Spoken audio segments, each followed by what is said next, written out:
नमस्कार, आप देख रहे हैं दैनिक खबर लाइव। चलिए रुक करते हैं इस खास खबर की ओर। एनडीए संसदीय दल की आज पहली बैठक बुलाई गई है। इस बैठक में नरेंद्र मोदी को सर्वसम्मति से गठबंधन दल का नेता चुना गया। पीएम मोदी ने सांसदों को संबोधित करते हुए कहा कि एनडीए हिंदुस्तान का सबसे सफल प्री पोल अलायंस है। उन्होंने सभी एनडीए घटक दलों के उन पर भरोसा जताने के लिए शुक्रिया अदा किया। वहीं इस मौके पर पीएम मोदी ने 4 जून यानी मतगणना के दिन को याद किया। उन्होंने कहा, मतगणना के दिन मैं तो अपने काम में व्यस्त था।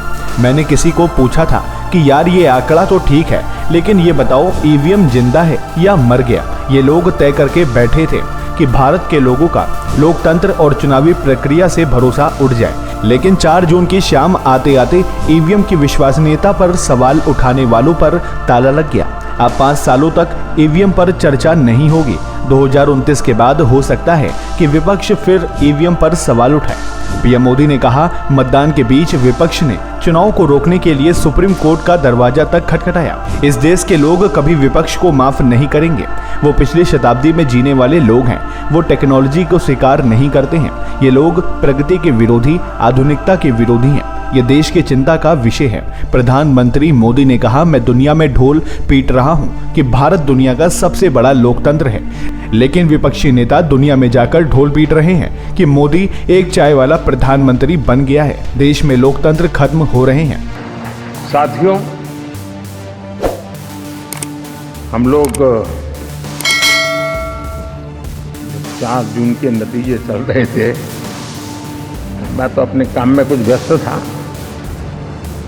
बाद में फोन आना शुरू हो गए, तो मैंने किसी को पूछा, यार ये तो ठीक है आंकड़े वांकड़े, तो मुझे ये बताओ कि ईवीएम जिंदा है कि मर गया।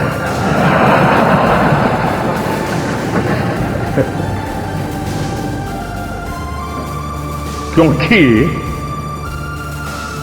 ये लोग तय करके बैठे थे कि भारत के लोकतंत्र और लोकतंत्र की प्रक्रिया के प्रति विश्वास ही लोगों का उठ जाए, और लगातार ईवीएम को गाली दे। और मुझे तो लगता था कि शायद इस बार वो ईवीएम की अर्थी निकाल जुलूस निकालेंगे, लेकिन 4 जून शाम आते आते उनको ताले लग गए। ईवीएम ने उनको चुप कर दिया। ये ताकत है भारत के लोकतंत्र, ये ताकत है भारत की निष्पक्षता की, ये भारत की ताकत है भारत के चुनावी तंत्र की, चुनाव आयोग की। और मैं मानता हूं कि ये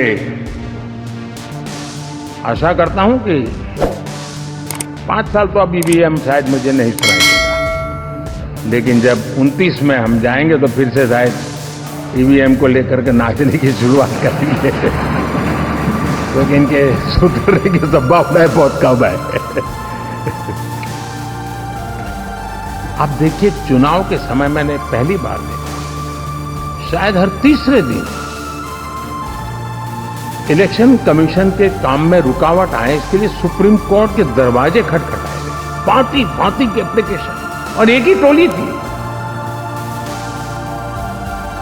और लोकतंत्र के प्रति जिनका भरोभार अविश्वास, ऐसे लोग सुप्रीम कोर्ट का उपयोग करते हुए कैसे रुकावट डाले, इसका निरंतर प्रयास करते रहे। और चुनाव आयोग की ताकत का एक बड़ा हिस्सा अदालतों में, इस पीक आवर्स में, चुनाव के पीक आवर्स में,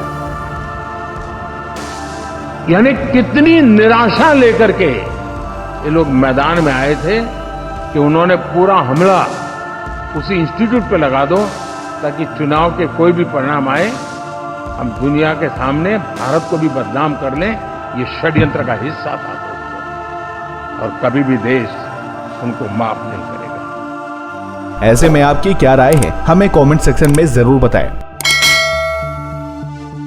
क्या आप भी जानना चाहते हैं अपने आसपास की छोटी और बड़ी खबरों को?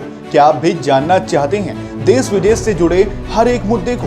क्या आप भी जानना चाहते हैं राजनीति की हलचल को? क्या आप भी जानना चाहते हैं स्पोर्ट्स से जुड़े हर एक अपडेट्स को? क्या आप भी जानना चाहते हैं कि आपका राशिफल क्या कहता है? तो बिना किसी देरी के दैनिक खबर लाइव को सब्सक्राइब करें, साथ ही बेल आइकन भी दबाएं ताकि वीडियो के लेटेस्ट अपडेट्स तुरंत मिल सके। जी हां, बिल्कुल तुरंत।